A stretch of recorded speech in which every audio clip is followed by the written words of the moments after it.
pendant que j'étais au Conseil national de la communication, lors des premières années, les 2 premières années surtout, que les médias, les journalistes commençaient à avoir peur du Conseil national de la communication. Moi, j'ai vu des gens défiler devant le Conseil, des gens qui passent pour être des caïds, mais une fois qu'ils étaient devant les conseillers du CNC, alors ils se faisaient tout petits. Ce qui était positif, ce qui montrait qu'ils se rendaient bien compte que le Conseil national de la communication était là pour faire un travail de régulation et de répression aussi, parce qu'il ne faut pas avoir peur de le dire. La loi prévoit qu'il faut réprimer les atteintes à les atteintes aux droits des gens par voie de presse, et donc le Conseil était tout à fait dans son rôle. Mais il y a une évolution, c'est que au fur et à mesure qu'on a commencé à avancer, les gens avaient de moins en moins peur du Conseil national de la communication pour une c'est que les décisions prises par le Conseil national de la communication n'étaient plus appliquées. Et qu'est-ce qu'un organe juridictionnel si ces décisions ne sont pas appliquées? C'est un peu comme si un magistrat rend une justice et le justiciable il décide de l'appliquer ou pas. Donc c'est la mort d'une telle juridiction, et je pense que c'est ce qui est arrivé au Conseil national de la communication. Et vous ici à Vision 4, vous êtes très bien placé pour savoir que la mort du Conseil national de la communication est presque partie d'ici, on pourrait le dire, puisque plusieurs fois vous avez de ne pas appliquer les décisions. Oui, plusieurs fois vous avez été sanctionné, vous avez fait appel, absolument, vous avez usé de votre droit, vous avez fait des recours auprès du tribunal, du juge administratif. Dans la plupart des cas, vous avez souvent eu gain des causes, mais bon, on ne va pas faire le procès de Vision 4 à Vision 4, mais je veux dire que la mort, je veux dire la faiblesse qu'on observe aujourd'hui du Conseil national de la communication vient de cela. Et pour finir sur ce point, je voudrais également dire que les pouvoirs publics qui ont créé cette institution n'ont pas non plus joué bon jeu, franc jeu. C'est-à-dire que ce sont les mêmes qui ont décidé de créer ce conseil qui n'ont pas favorisé l'exécution des décisions qui étaient rendues par le conseil. Et évidemment, les membres du Conseil national de la communication n'ont pas une armée, ne sont pas une police pour contraindre les gens à pouvoir respecter leurs décisions. Donc il fallait une nette collaboration entre les autorités administratives et le Conseil national de la communication. Et je me souviens une visite que nous avions, quand j'étais au Conseil national de la communication, faite à l'ancien Premier ministre Philémon Yang, et on était allé justement nous plaindre auprès du Premier ministre qui assurait un peu la tutelle du Conseil de ce que nos décisions n'étaient pas exécutées. Et tout magistrat qu'il était, il nous a dit non, c'est pas un problème. Faites votre travail, vous rendez vos décisions. Si ce n'est pas appliqué, ce n'est pas un problème. Vous avez à faire votre travail. Et ça, j'ai trouvé ça absolument hallucinant. Et donc, il ne faut pas qu'on soit surpris aujourd'hui que le Conseil ne fasse plus peur à personne. Merci en tout cas, Jean-Bruno Taillé, d'être avec nous ce dimanche. Je rappelle que c'est Thibonkin Kalaboupse, encore en service à l'Office de radio et télévision nationale, la CRTV du Cameroun, qui remplace donc Peter Essoka à ce poste. En tout cas, on connaît que c'est un homme qui a une probité morale irréprochable. Certainement qu'avec lui, il y aura un souffle nouveau et que, enfin, les décisions du CNC seront désormais appliquées. Décisions objectives, prises dans le cadre de la régulation. Deuxième invité avec nous sur le plateau de Club d'élite, c'est sa grande première, d'ailleurs sur les plateaux de télévision au Cameroun, maître Henri Mangabel. Bonjour maître. Bonjour monsieur Bruno Bidjan. Merci infiniment d'avoir accepté notre invitation. C'est moi qui vous remercie de nous avoir invités. Je rappelle que vous êtes le président exécutif de Transparency International Cameroun. Absolument. C'est bien cela? Absolument. Et pourquoi cette absence au niveau des médias? On ne vous entend pas beaucoup, même si vos collaborateurs, eux, sont régulièrement dans les médias. Écoutez, c'est que je suis de ceux qui pensent que il faut plutôt promouvoir les institutions. Je crois que le fait que je sois absent des médias n'empêche pas que Transparency International soit là, dans les médias. Et Transparency, c'est une grande famille, ce n'est pas Maître Mangabel, tout simplement. Nous avons une équipe qui est composée de gens compétents, qui est composée d'experts, qui sont en mesure, chacun dans son domaine précis, de venir s'exprimer à la télévision ou dans les médias. Ce qu'il y a, c'est que, en tout cas, comme j'ai dit au début de mon propos, Je suis de ceux qui pensent que la personnalisation des affaires dans ce pays est parmi les causes du déclin du Cameroun. D'accord.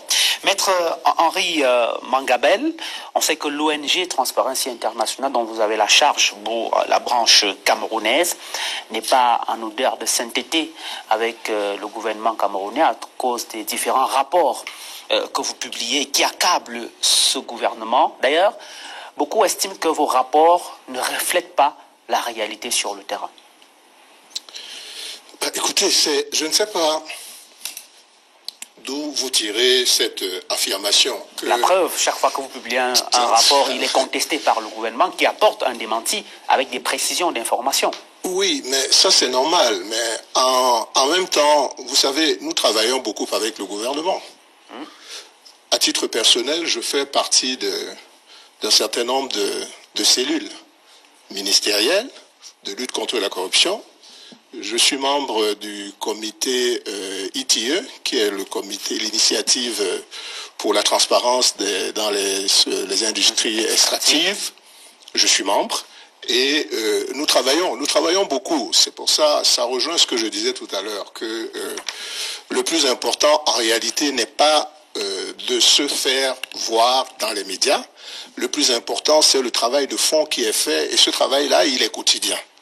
Ce travail est quotidien et nous n'avons de cesse à effectivement apporter notre expertise à tous ceux qui la sollicitent. Maintenant, il est possible que cela ne plaise pas toujours aux gens. Ça aussi, ça relève, peut-être que nous aurons l'occasion de rentrer dans les détails tout à l'heure, ça relève un peu de ce que nous avons développé comme culture ambiante. C'est-à-dire qu'il y a un discours qui peut difficilement passer tant qu'il est basé sur la critique. Dès que vous commencez à critiquer, il y a des gens qui n'apprécient pas que vous critiquiez. Alors que c'est la critique qui peut faire avancer les choses. Mais les gens dans notre pays, malheureusement, ont plutôt tendance à ne vouloir écouter que ceux des discours qui les encensent. Et ce n'est pas une bonne chose.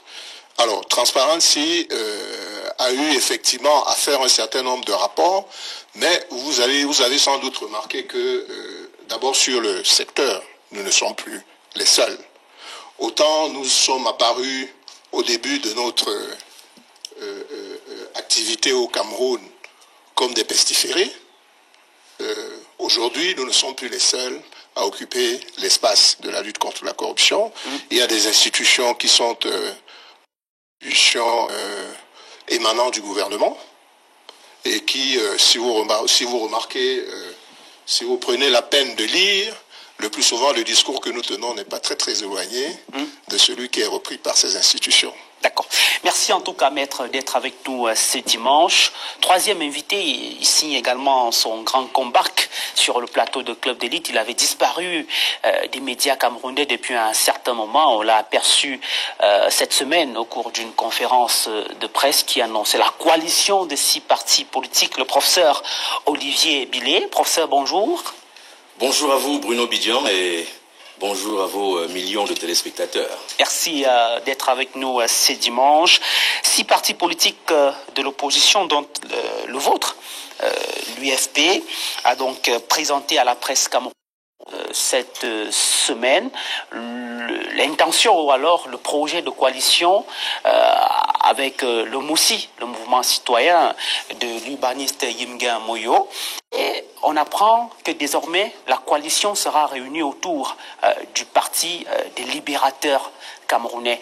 Quelle plus-value ce parti politique ou cette coalition va apporter sur le landerneau politique camerounais? Écoutez, je vous remercie. Je voudrais d'abord m'excuser très humblement et très platement pour ce léger retard que j'ai accusé sur ce plateau. Je voudrais saluer mes copanélistes. Je rappelle quand même qu'avec Dieudonné Essomba, il n'y a pas longtemps, nous avons ferraillé ici sur un thème qui était d'une brûlante actualité également. Mais je crois que c'est avant que vous ne repreniez le magistère de cette émission, Bono Bidian. Alors, écoutez, vous savez, il y a un adage populaire qui postule très clairement que l'union fait la force. L'unité fait la force. Vous savez, nous sommes partis simplement du désir d'accomplir un objectif majeur. Les 6 partis politiques qui constituent je dirais le groupement des libérateurs, en réalité, ont défini pour objectif principal de remettre de l'espérance dans la chaîne politique et dans l'espace politique camerounais. Ils ont décidé de réenchanter les Camerounais vis-à-vis de la chose politique. Parce qu'en réalité, il faut observer, et je crois que d'ailleurs chaque Camerounais peut constater à quel point est-ce que la classe politique traditionnelle, ainsi que la plus jeune qui a émergé depuis récemment, a œuvré à désenchanter finalement, à illusionner notre pays sur le plan de la politique. Et vous allez le libérer? Et donc,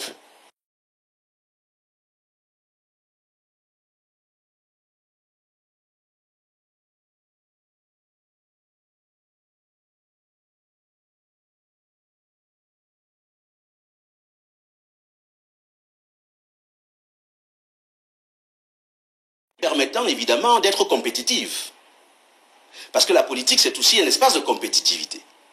Un parti politique, ça fonctionne comme, si vous voulez, une entreprise. Les entreprises, à un moment donné, lorsqu'elles ne peuvent plus affronter le marché, parfois, eh bien, s'organisent sur la base de fusion, d'acquisition, de rassemblement, etc. Donc, nous sommes également inscrits dans cette logique en tant qu'entrepreneurs politiques. Nous voulons également donner comment on va dire ça, une consistance plus importante à notre action politique, avec évidemment l'addition de ces 6 partis politiques. Quand les militants sont additionnés, ça fait presque quasiment mécaniquement un volume plus important de militants, une présence démographique plus considérable, etc. etc. Donc votre rôle premier, ce n'est pas la conquête du pouvoir. Attendez, mais j'y viens. N'oubliez tout de même pas que pour conquérir ce pouvoir, Bruno Bidian, il faut quand même pouvoir mobiliser, si vous voulez, un certain volume de compétitivité, vous permettant de faire face, notamment, à un environnement politique extrêmement hostile, avec un parti-État en surobésité, une surobésité opportuniste, fondée essentiellement sur la logique du ventre, comme nous le savons. Alors, je veux vous faire savoir que l'autre objectif essentiel qui est le nôtre, sur le plan des objectifs spécifiques, c'est celui qui consiste à se dire aussi, quand même, il est temps de remettre la cohérence dans la vie politique camerounaise. Nous sommes les héritiers d'une tradition politique qui s'appelle la tradition du nationalisme, du panafricanisme et du foyisme. Nous avons considéré qu'il est important de mettre de la cohérence dans une vie politique camerounaise qui est profondément erratique, qui va dans tous les sens, avec bien sûr, comme vous le savez, des tentatives de rassemblement qui ont souvent eu lieu par le passé, mais qui n'ont pas prospéré simplement parce qu'on a essayé souvent de mélanger les torchons avec des couteaux. On a souvent essayé de tenter de mélanger les pelles avec des ciseaux. Ça ne fonctionne pas comme ça. Et donc nous avons essayé d'être cohérents si vous voulez, sur le plan idéologique, en mobilisant de manière essentielle des acteurs politiques qui font partie, si vous voulez, je dirais, de l'extraction nationaliste, panafricaniste et foyiste. Je terminerai du point de vue de ces objectifs-là avec un autre qui est important pour les Camerounais. N'oubliez tout de même pas qu'un parti politique doit mettre son discours en phase avec les populations, parce que nous sommes les serviteurs du peuple. Nous ne sommes pas là pour faire de la politique juste pour nous et résoudre nos problèmes personnels, non. Il me semble que aujourd'hui, lorsque vous analysez le Cameroun et l'Afrique, le besoin majeur en matière d'offres politiques se situe dans, si vous voulez, l'exigence de libération de la répression qui s'opère, que subissent nos pays, en particulier par rapport à l'ordre néocolonial, comme vous le savez. Servitude philosophique, qui embrigade toute une administration dans les mécanismes des loges, servitude économique et monétaire. Le franc CFA, il n'y a plus besoin de faire un dessin là-dessus. Servitude socio-culturelle. Elle est également la servitude politique. N'oubliez tout de même pas que la mécanique du système du parti-État, administration, est quelque chose aussi qui a été pensé, théorisé et mis sur pied par la métropole française pour maintenir notre pays en captivité. Il s'agit donc de libérer le Cameroun de tous ces facteurs de servitude et lui permettre de s'acheminer vers son destin naturel de prospérité. On espère que le Cameroun sera bel et bien libéré donc à travers cette nouvelle coalition des partis politiques, 6 au total, donc qui sont réunis désormais au niveau du Parti des Libérateurs et qui se fondent sur le nationalisme, le panafricanisme et le foyisme politique. Quatrième et dernier invité sur le plateau de Club d'élite, le docteur Dieudonné Somba, économiste, mais surtout consultant exclusif de cette émission. Docteur, bonjour. Bonjour. Merci une fois de plus d'être avec nous ce dimanche. Dans un nouveau rapport intitulé « Cameroun renforcer la surveillance, la gouvernance et la maîtrise des risques budgétaires dans la gestion des entreprises publiques », le Fonds monétaire international révèle que certaines indemnités des présidents des conseils d'administration, des directeurs généraux adjoints des sociétés à capitaux publics ne sont pas encadrées.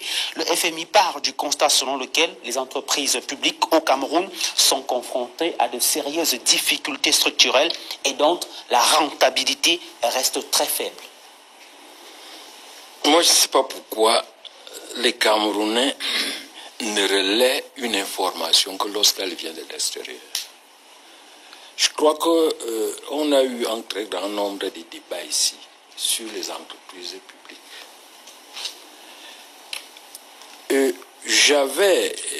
J'ai toujours eu à le dire que lorsque l'État a investi son capital, il doit avoir un retour sur l'investissement.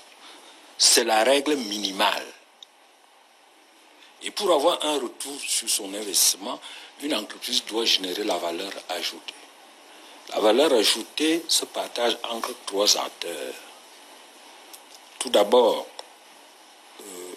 les capitalistes qui prennent les dividendes, l'État qui prend les impôts et les travailleurs qui prennent le salaire. Donc, ce qu'un investisseur fait quand il place son argent dans une entreprise, c'est d'évaluer le retour. Et ce retour pour un investissement privé, c'est les dividendes. Si on vous demande quels sont les dividendes que l'État prend, l'État va vous présenter quels dividendes. Au Cameroun, nous avons peut-être 5 entreprises qui dégagent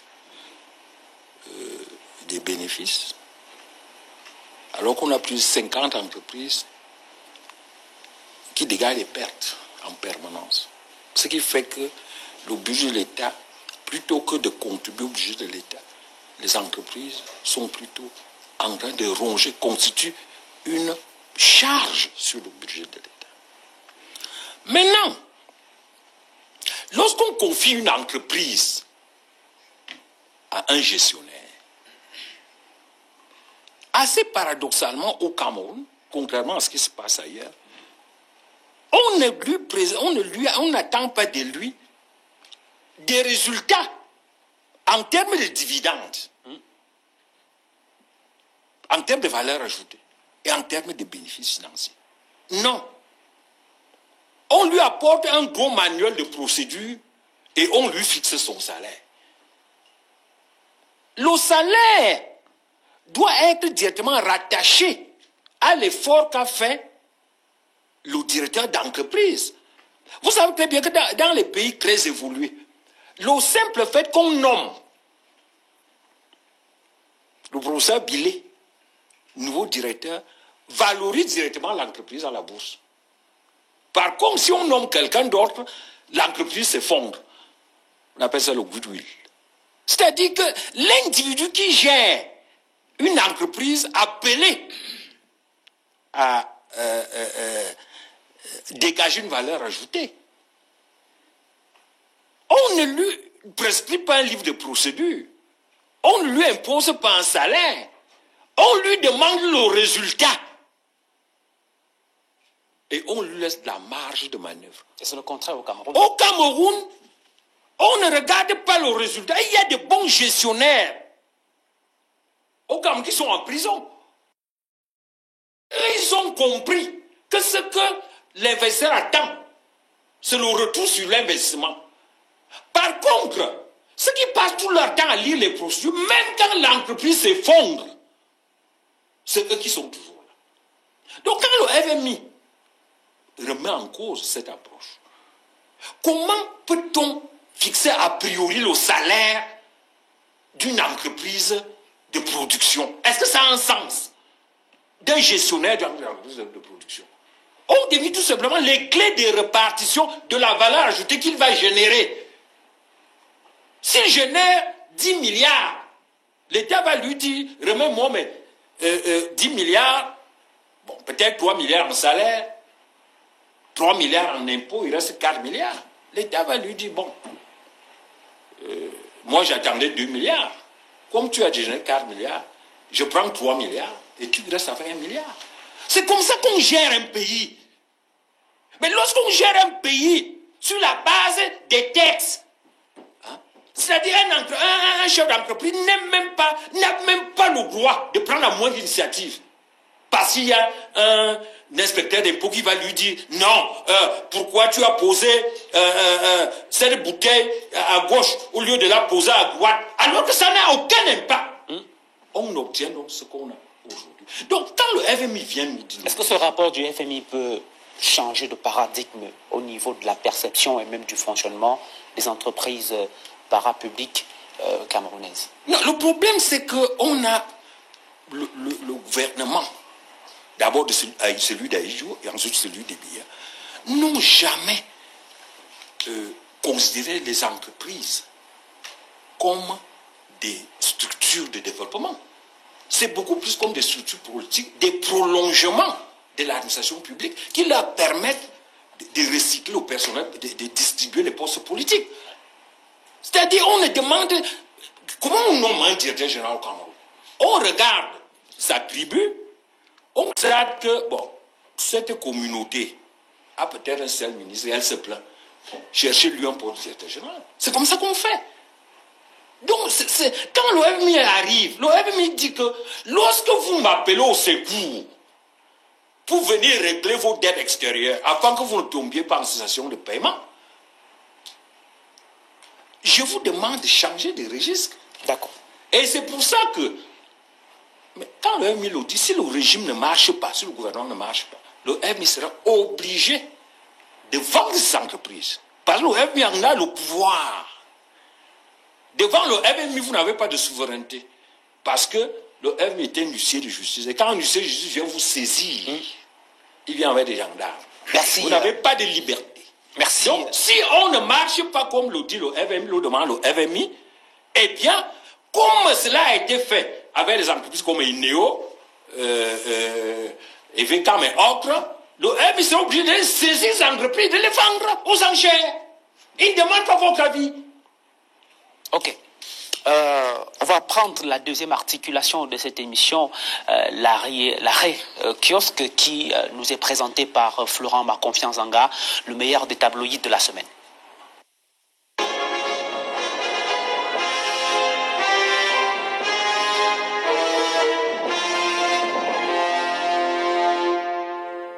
Bonjour, Covid-Gate, le journal sans détour, nous informe que l'affaire est sur la table du Conseil constitutionnel. Pour la nouvelle, les ministres coupables iront en prison. Mais l'essentiel nous dit que dans l'affaire Covid-Gate, l'opinion condamne plus vite que le tribunal criminel spécial, d'où la sortie du ministre de la Communication, René Emmanuel Sadi, qui appelle au respect de la présomption d'innocence dans les lignes des détectives, même si le Front des démocrates du Cameroun, FDC, veut marcher pour exiger la démission de Joseph Djongouté, le Premier ministre. Les dégâts collatéraux éco-santé nous les présentent et nous fait savoir que dans cette sale affaire, des jeunes cadres du ministère de la Santé publique sont jetés en pâture. Il faut sauver des têtes et ils ont envoyé un télégramme au CONSUPÉ, le contrôle supérieur de l'État, où ordinateurs et véhicules ont été vandalisés et emportés pour brouiller des pistes. Et l'œil du Sahel fait des révélations sur la gestion des financements de l'AFD. Révélations aussi dans cet autre audit explosif du domaine privé de l'État dans les lignes du quotidien Mutation. L'anecdote reste sur la même page et ajoute que le contrôle supérieur de l'État est sur les traces des pilleurs. Faisons un grand bond avec Cameroun Tribune en ce qui concerne l'économie numérique et allons dans les amphis de l'université Yaoundé de Soie où Repère a repéré 700 étudiants de master aux Abois. Aux Abois aussi, les populations de Yaoundé et ses environs qui dénoncent le retour des crimes rituels. Chaud d'alerte, nous dit mutation. L'insécurité règne aussi en Gaoundéré avec la loi des motos-taxis, écrit Eco News. Allons dans les chantiers pour parler de la rareté des ressources qui dégradent les routes en terre, selon le quotidien de l'économie. L'économie Report, quant à lui, s'intéresse à l'exécution du budget d'investissement public et constate que les difficultés demeurent. Des difficultés, le sous-préfet de Bati les connaît aussi. Le FOR exige aux chefs de terre de rembourser l'argent pris aux élites bâtiers pour le chantier de la sous-préfecture, d'après West Eco. Et puis nous sommes dimanche, demain débutent les examens officiels avec le baccalauréat. La République Presse parle de bon déroulement des examens 2021 et qualifie l'office du bac d'antifraude. Réalité Plus prévient à son tour, examen 2021, l'office du bac est prêt. Gare aux fraudeurs.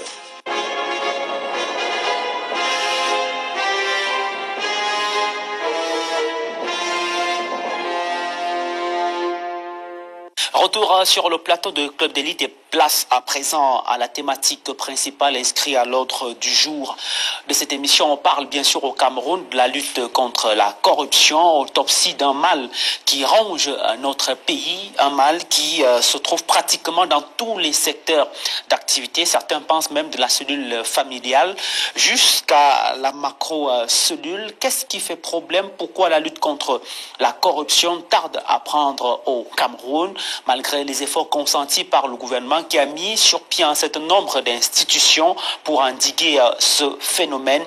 Le phénomène persiste. Pour certains même, c'est devenu une sorte de seconde nature pour les Camerounais. Maître Henri Mangabal, vous êtes le président exécutif de Transparency International.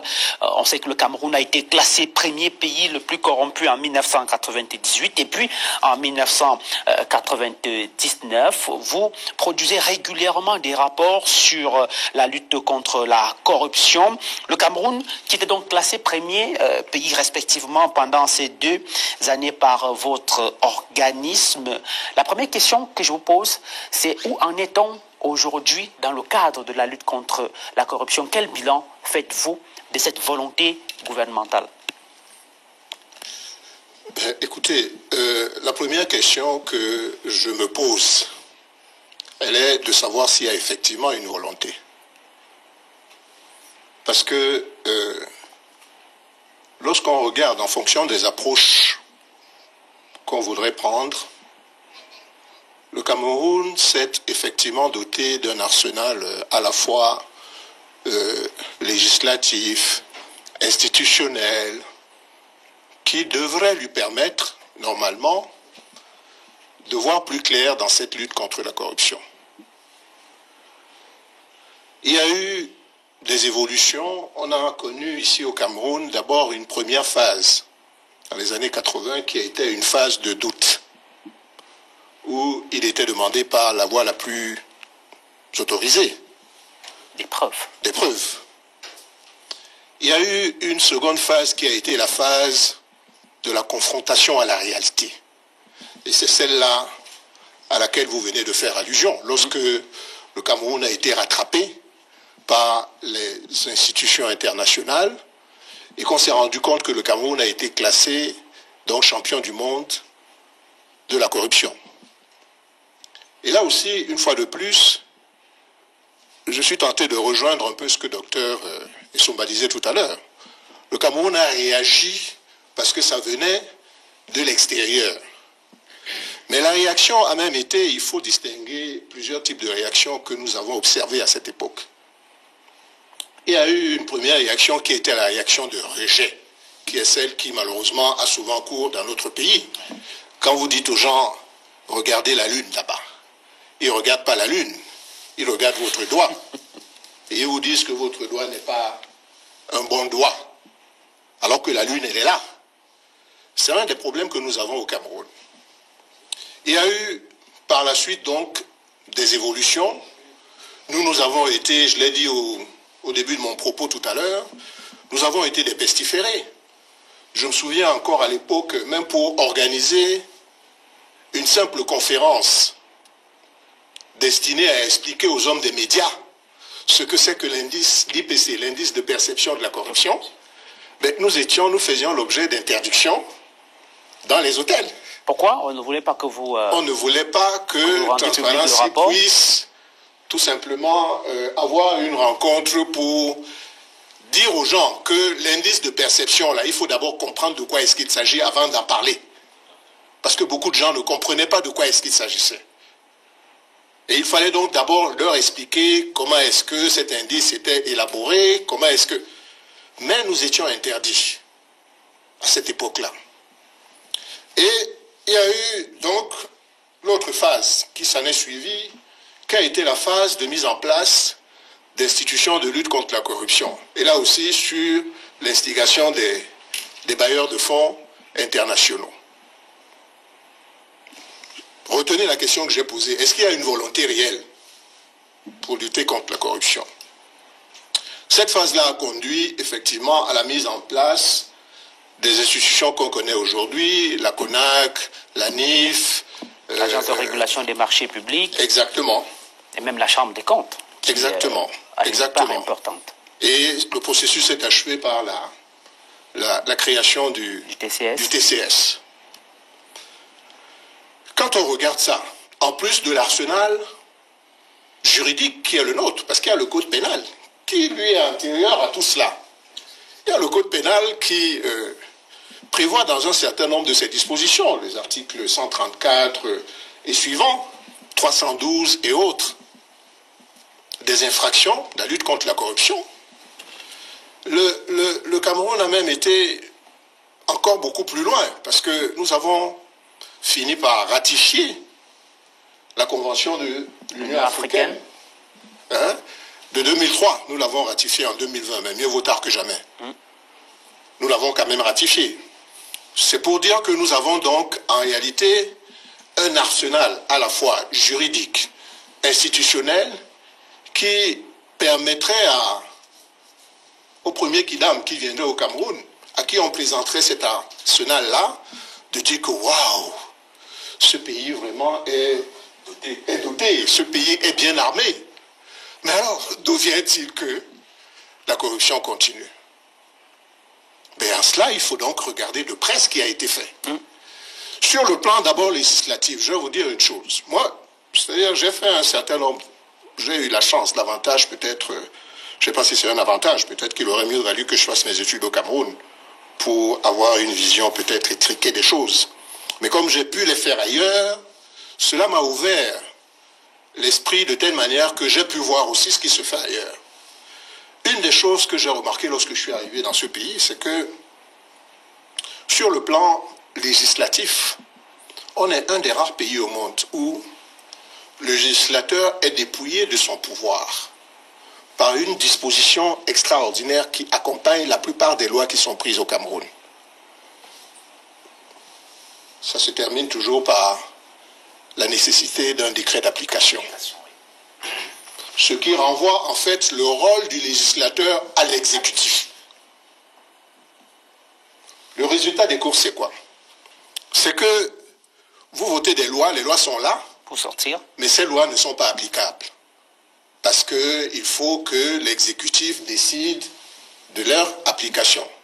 Et on peut citer comme ça pêle-mêle, pour citer des exemples, mais le plus patent de ces exemples, c'est la Constitution, dans son article 66, que tout le monde connaît, que tout le monde écrit, que jusqu'à présent, depuis que la Constitution a été votée, il n'y a pas de décret d'application. En attendant justement qu'on revienne sur cette batterie des mesures mises sur pied par le gouvernement vers la fin de cette édition, je voudrais d'abord qu'on essaye de poser une sorte d'autopsie à cause de ce mal qui ronge le Cameroun, Jean-Bruno Taïgne. Pourquoi la corruption est autant ancrée dans les mœurs camerounaises?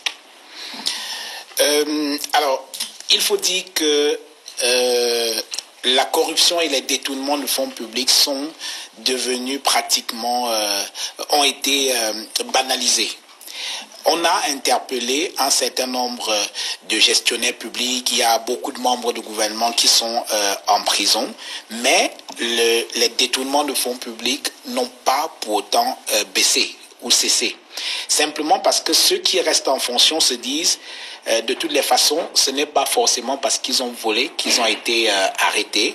Donc cela fait appel à l'usage politique qui est fait de la lutte contre la corruption. Parce que il y a des membres du gouvernement aujourd'hui qui sont en prison, qui sont fondés à se dire mais pourquoi moi et pas un tel? Parce qu'il y a eu des enquêtes, des audits, la Chambre des comptes, il y a beaucoup d'autres institutions qui ont identifié des personnalités de ce gouvernement qui continuent d'être là, qui ont été coupables d'un certain nombre de malversations financières et qui restent quand même en fonction. Cela peut amener à se demander, mais pourquoi est-ce qu'on interpelle les uns et pas les autres? Parce qu'en fin de compte, le problème c'est que l'opportunité des poursuites appartient au président de la République. C'est-à-dire qu'on peut faire toutes les enquêtes qu'il faut, mais en fin de compte, c'est le président de la République qui se donne son OK pour l'interpellation de telle ou telle personne. Et c'est ça le véritable problème aujourd'hui, parce que les gens se disent, on peut poser toutes sortes d'actes, on peut se donner toutes sortes de libertés avec la fortune publique, mais il vaut mieux continuer à militer, à soutenir le président de la République, ne pas être au mauvais endroit au mauvais moment, et puis on aura une chance de ne pas être interpellé. Et le président a le pouvoir de décider de la gravité des rapports qui lui sont soumis, de choisir. Sauf que là, il y a un vice. Il y a un vice parce que justement, c'est le problème que je pose, c'est-à-dire l'usage politique de la lutte contre la corruption. Il faut systématiser.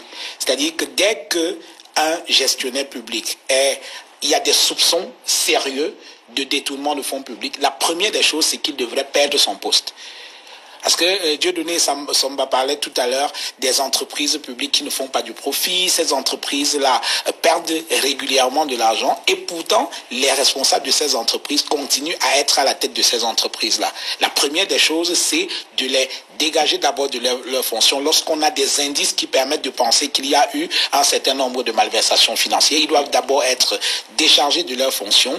Une enquête sereine doit être ouverte parce que c'est là aussi c'est un autre problème, parce que quand on voit devant la justice quelqu'un qui est interpellé parce qu'il est soupçonné de détournement de fonds publics, 5 ans plus tard il n'a toujours pas été jugé, c'est un problème. C'est un problème. Il faudrait que la justice soit sereine, qu'on interpelle les gens, que lorsqu'on a un dossier qui soit suffisamment complet, qu'il y ait des charges suffisantes, qu'il y ait des indices graves et concordants, comme disent les juristes, et c'est à ce moment-là qu'on peut mettre en branle l'action publique. Mais tant que on a le sentiment que c'est le président de la République qui décide de quand est-ce qu'on va faire telle ou telle interpellation. Il y a un problème que la lutte contre la corruption ou alors les interpellations ne jouent pas le rôle pédagogique que ces interpellations-là auraient dû jouer. Mais avant d'y arriver, au niveau de la sanction, je voudrais d'abord qu'on interroge l'acte qui est posé, l'acte de corruption qui est posé. Maître Henri parlait tout à l'heure de pratiquement une situation systémique qui aujourd'hui est ancrée dans tout le système. Je veux parler du petit artisan qui veut ouvrir son entreprise, qui est obligé de payer un pot de vin pour voir son dossier avancer, tout comme je parle des grands contrats qui sont signés entre l'État camerounais et les multinationales. Qu'est-ce qui peut expliquer que la corruption soit autant ancrée dans nos mœurs? Alors, il faut savoir que dans toutes les sociétés humaines, l'homme est enclin à naturellement à violer les lois. C'est simplement qu'il y a des environnements où les choses sont organisées telles que, à la moindre incartade, on vous interpelle. D'où le rôle de la sanction de la justice. Et parfois, j'ai l'impression que cette corruption-là est même voulue par ceux qui dirigent ce pays. Je vais vous prendre un exemple. Au mi-temps des années 90, on a connu une double baisse des salaires. Dieudonné Somba et Olivier Billet, qui sont fonctionnaires, peuvent le dire, où les gens ont perdu pratiquement 70%, si je m'abuse, 70% de leur salaire. Et personne ne s'en est plaint. Pourquoi? Parce que chacun, à son niveau, a développé un instinct de survie. L'enseignant, il vend les notes aux étudiants, les journalistes, ils sont corrompus, le policier, il braque les chauffeurs de taxi dans la route, les magistrats, ils vendent les décisions de justice, et l'État laisse faire parce que cela permet d'équilibrer un tout petit peu, disons ça comme ça, d'équilibrer la terreur. Le jour où l'État décide de lutter de manière sérieuse, forte et sans la moindre complaisance contre la corruption, je pense que les gens vont commencer à poser les problèmes du niveau de salaire, du niveau de vie, ainsi de suite. Donc on a parfois l'impression que cette corruption-là, elle est entretenue. D'où la faiblesse avec laquelle le gouvernement agit contre la corruption. Si on veut efficacement lutter contre la corruption, de quel type de preuves voulons-nous quand on voit des gens qui ont un train de vie qui est largement supérieur à ce qu'ils gagnent? Et parlant de l'arsenal juridique tout à l'heure, Maître en parlera mieux que moi certainement, nous avons besoin dans ce pays d'une loi sur l'enrichissement illicite. On va y revenir. Professeur Olivier Billet, Jean-Bruno Tagne semble dire que le système entretient le fait qu'il y ait la corruption dans notre pays. C'est votre avis? Écoutez, Bruno Bidjan, je voudrais, à la suite de Maître Mangabel et de Jean-Bruno Tagne, déjà vous dire quelque chose par rapport au thème que vous nous proposez ce jour en débat. Le thème, c'est autopsie, je crois, d'un mal qui ronge le Cameroun. Autopsie. Vous utilisez le concept d'autopsie. J'ai envie de vous dire que, me fondant sur le concept que vous mobilisez, si le Cameroun était donc un corps humain à autopsier, je crois que ce corps-là serait considérablement mutilé aussi. Il serait dans un état de mutilation absolument exponentielle, parce qu'en réalité, qu'est-ce qui se passe? Il se passe quand même que, depuis 30 ans, au moins, je prends mes compagnonnistes à témoin, nous parlons de corruption au Cameroun. Il n'y a pas une année qui se passe sans qu'il y ait de scandale de corruption. Il n'y a pas une seule année. Nous sommes en 2021 aujourd'hui, nous voici encore en train de pontifier sur cette thématique. En réalité, on ne devrait plus en être là. Mais pourquoi en sommes-nous encore et toujours là? Telle est la question fondamentale qu'il faut se poser véritablement. Et vous avez raison, effectivement, de voir les choses ainsi. Mais croyez-moi, le cadavre est complètement abîmé. Hein? Mais le cadavre est toujours debout. Oui, à cause de à cause de toutes les conjectures que nous avons sur cette thématique à travers les années. Mais au fond, j'ai envie de vous dire une chose. J'ai eu le privilège et le bonheur de diriger un travail académique, il y a quelque temps, dont le thème portait sur ce qu'ils appellent la lutte contre la corruption. Et les hypothèses de l'étudiant qui faisait ce travail sont révélées, ont été validées à travers le travail d'enquête de terrain lourd qui a été mené. Que préconisaient, que postulaient ces hypothèses-là? L'étudiant avait considéré d'entrée de jeu que, comme l'indique d'ailleurs Jean-Bruno Tagne, la corruption au plan interne, eh bien, la lutte contre la corruption au plan interne, en réalité, sert en quelque sorte d'alibi. En réalité, ce n'est qu'un outil de propagande politique pour le régime, qui s'en sert pour, je dirais, laisser l'impression aux concitoyens que voilà, on va arrêter les gens, Et comme ils savent que les Camerounais aiment bien ça, on veut du sang. On veut du sang. On veut du sang, on veut des larmes. Et donc, c'est utile sur le plan politique, de l'agenda politique interne, on déclenche ce levier-là.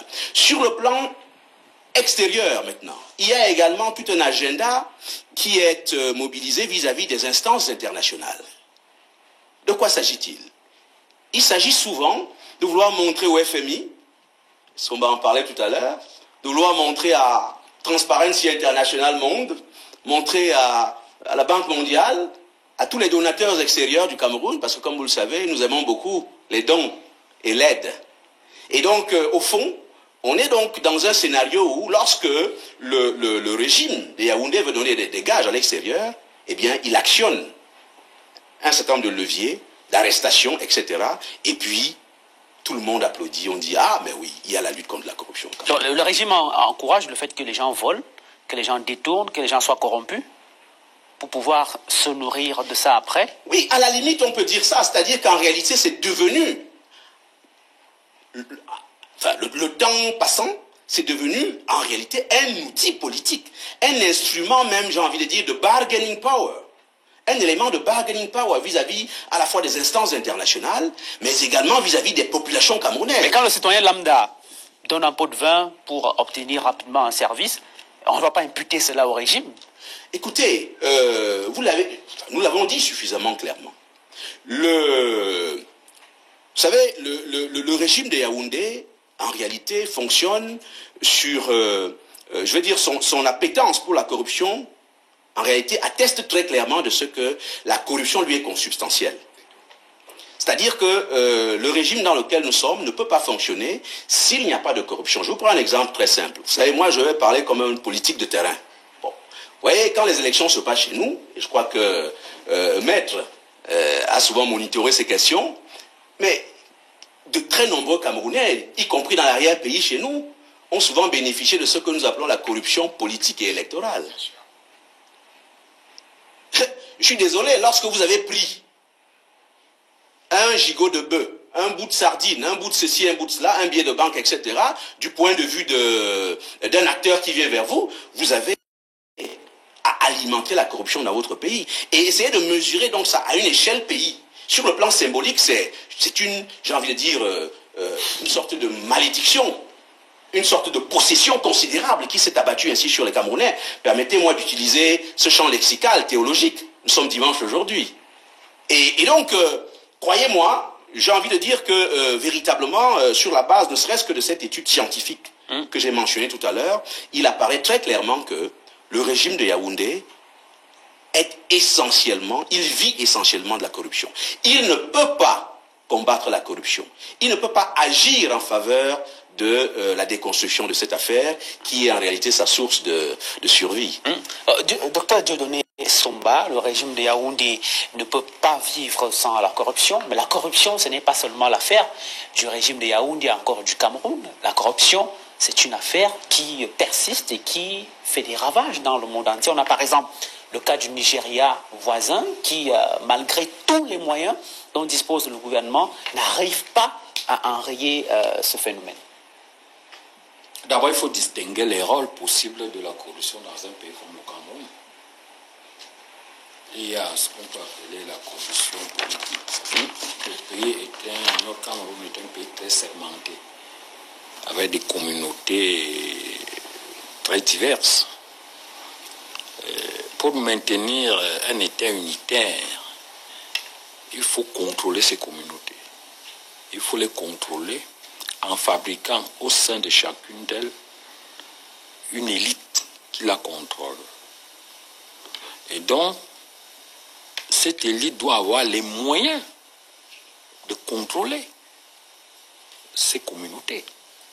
Et donc, la corruption est liée à la conjonction même d'un État unitaire avec une communauté segmentaire.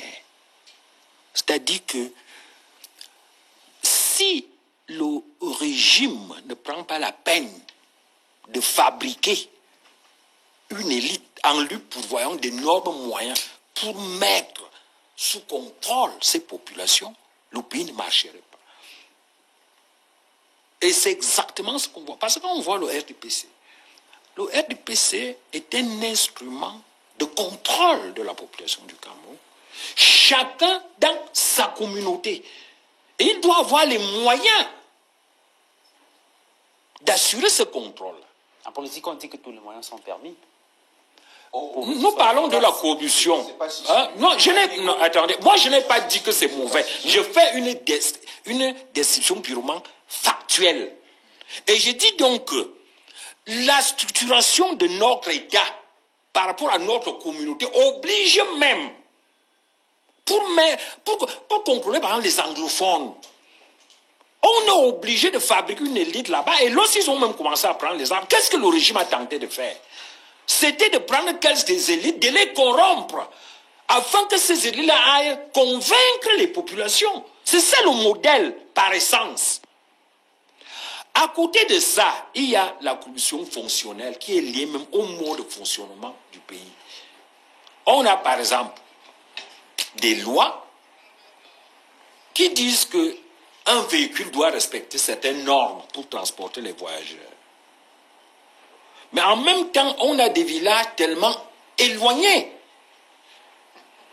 qu'on ne peut pas appliquer, aucun propriétaire de véhicule ne peut envoyer son véhicule là-bas en respectant la norme. Qu'est-ce que les gens vont faire? Puisqu'il faut quand même que le système marche, on va envoyer les véhicules là-bas qui ne respectent pas les normes. Et les services de sécurité, même qui sont en charge de combattre la gendarmerie et la police, ne peuvent pas arrêter. Parce que si elle applique la loi, le système se bloque. Ça, c'est la corruption fonctionnelle. À côté, une autre forme de corruption fonctionnelle, c'est ce qu'on appelle le split money. Par exemple, vous allez dans une gendarmerie, vous portez plainte. On va vous dire qu'il n'y a pas de papier. On n'a pas d'essence. Ce n'est pas qu'il manque nécessairement. Il est possible même qu'il n'ait pas encore des cartons. Or, vous avez un besoin d'urgence. Vous allez donner l'argent. À côté donc de ça, de ces multiples cas, il y a l'ambiance même de la corruption parce que dans un environnement où on a constaté qu'il faut se battre, les salaires sont faibles, très affaiblis. Et quand un monsieur a les moyens de contraindre dans la rémunération de ce qu'il fait, il va le faire. Donc, ça crée une sorte d'ambiance. Et enfin, Bruno Tagne l'a dit, le régime ne peut pas appliquer rigoureusement la loi parce que lui-même n'est pas capable d'assumer ses responsabilités. Par exemple, il va laisser faire les motos taxis. C'est-à-dire, il va essayer de les réguler, mais il sait très bien qu'il ne peut pas aller au-delà parce qu'il ne leur a pas fourni l'emploi. Il ne peut pas réprimer la police et la gendarmerie qui prennent l'argent en route. Parce qu'il craint que si ces gens-là n'ont plus d'argent, ils risquent de se retourner. Vous savez très bien, ces gens armés, les gendarmes, et s'ils sont mécontents, on a vu dans beaucoup de pays, ces petits gradés se retourner contre le régime. Donc le régime a plutôt tendance à les orienter vers ça. Mais pourtant, certains disent qu'au Cameroun, ces corps-là sont des corps qui sont beaucoup plus pris en considération par le régime. Vous parlez de non, pas être pris en considération ne les satisfait pas. Le problème aujourd'hui, c'est quoi? C'est que ces corps ne doivent pas récupérer les frustrations de la population. Au contraire, ils doivent apparaître comme les ennemis de la population, afin qu'ils ne s'associent jamais à la population pour renverser le régime. C'est comme ça que c'est structuré. Ça veut donc dire que la corruption de manière intrinsèque. Et vous allez remarquer que les régimes qui fonctionnent comme le régime du Cameroun sont ceux qui mettent du temps en Afrique. Un régime qui tente d'être honnête, il s'est renversé. Par contre, les régimes comme celui de Bongo, comme celui de Mobutu, comme celui de... Non, nous sommes là dans l'analyse. Non, je dis, non, c'est-à-dire... Un bon signal, il y a des pays qui sont difficiles. Non, je dis qu'un régime honnête dans notre environnement ne peut pas faire long feu. Et c'est ça qu'ont compris certains dirigeants qui, en réalité, savent très bien que pour se maintenir au pouvoir, il faut accepter clairement, de manière claire, un modèle fondé sur ces règles-là. D'accord. Les exemples en Afrique montrent que les gens même qui ont tenté réellement de s'opposer à la corruption ont été tués. Ok. Oui, Jean-Bruno. Ou bien renversés. Très rapidement, Bruno Bidjan, je suis en partie d'accord avec Dieudonné Somba parce que, en fait, le pouvoir a utilisé la lutte contre la corruption ou alors la corruption pour assujettir une horde de courtisans. Parce que je vous disais tout à l'heure qu'il y a des gens dans ce gouvernement dont les dossiers sur un certain nombre de soupçons de détournement de fonds publics dorment dans les tiroirs du président de la République depuis 10, depuis 15 ans. La conséquence, c'est quoi? C'est qu'aujourd'hui, ils sont condamnés à faire éternellement du Paul Biaoye parce qu'ils savent qu'à la moindre incartade, on ressort le dossier, ils peuvent être interpellés. Quand vous prenez un certain nombre de membres du gouvernement qui sont en prison aujourd'hui, jamais ils ne sont interpellés au moment de leur interpellation pour les faits qu'ils ont commis à l'instant. Prenons le cas du ministre Ababa. Il est poursuivi pour les affaires qui remontent à l'époque où il était directeur général des impôts. Or, après directeur général des impôts, il est devenu ministre des Finances, ce qui me semble être quand même une promotion. On ne peut pas me dire que c'est pendant qu'il était ministre des Finances qu'on a découvert qu'il y avait quelque chose à redire dans sa gestion de cette institution. En tout cas, à ce niveau-là, le rapport n'était pas encore... le rapport de sa gestion mais au moins quand il y a des impôts n'était pas encore disponible. Mais au moins quand il y a des indices, la première des choses, c'est qu'il faut démettre une personne de ses fonctions pour arrêter la saignée. Parce que, et c'est là-dessus que je vais finir, il faudrait également qu'on fasse très attention de noyer la grande corruption qui fait beaucoup de mal à ce pays à de la petite corruption à laquelle les gens se livrent parce qu'ils n'ont pas le choix. Mais la grande corruption commence par la petite corruption. Non, je suis désolé parce que le chauffeur de taxi qui donne 500 francs à un policier, le pauvre, parce qu'il a besoin de continuer son travail, il ne va jamais diriger une société publique pour détourner. En fait, sa corruption, ce n'est pas bien, mais ça n'a pas un impact direct sur le quotidien des Camerounais. Le jour où vous regardez les sommes nommés directeur général, il donnera pour obtenir le poste. La vraie corruption qui tue ce pays, c'est celle-là. C'est celle de ceux qui dirigent ce pays. Quand vous regardez les sommes qui sont en cause devant le tribunal criminel spécial, à une époque, je suivais de manière rigoureuse les procès de l'opération Épervier, quand c'était encore intéressant. Mais quand vous regardez les sommes qui sont en cause, vous vous demandez, mais comment le Cameroun réussit encore à tenir, ils s'en contiennent même plus.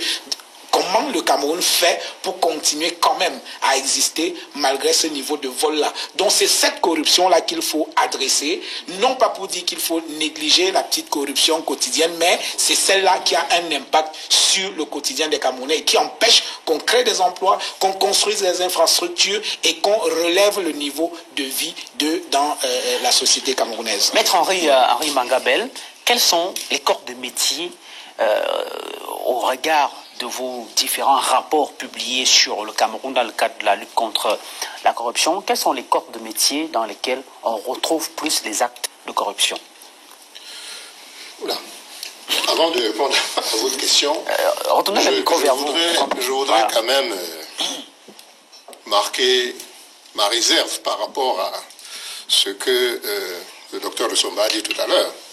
Parce que le message envoyé risque d'être mal perçu. Parce que la réalité, quand vous parlez de tous les pays africains, c'est que non, le niveau de corruption n'est pas le même dans tous les pays africains.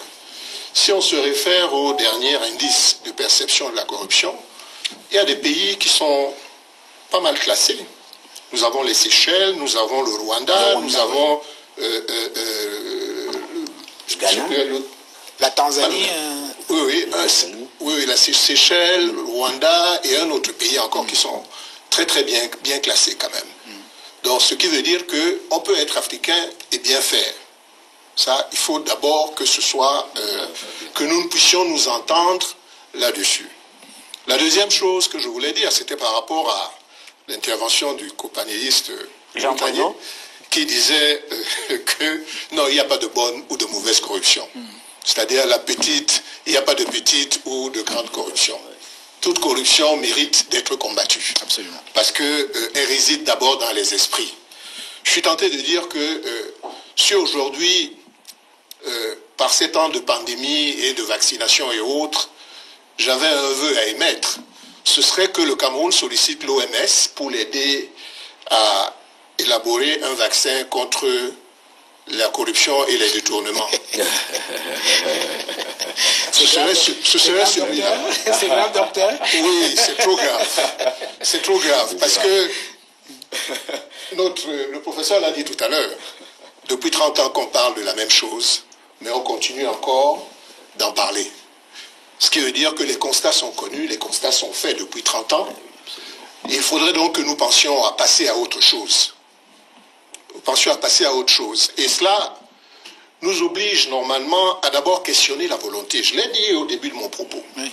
Parce que si on veut lutter contre la corruption, on peut le faire. On peut effectivement le faire. Mais il faut que cette volonté soit là, qu'elle soit manifeste.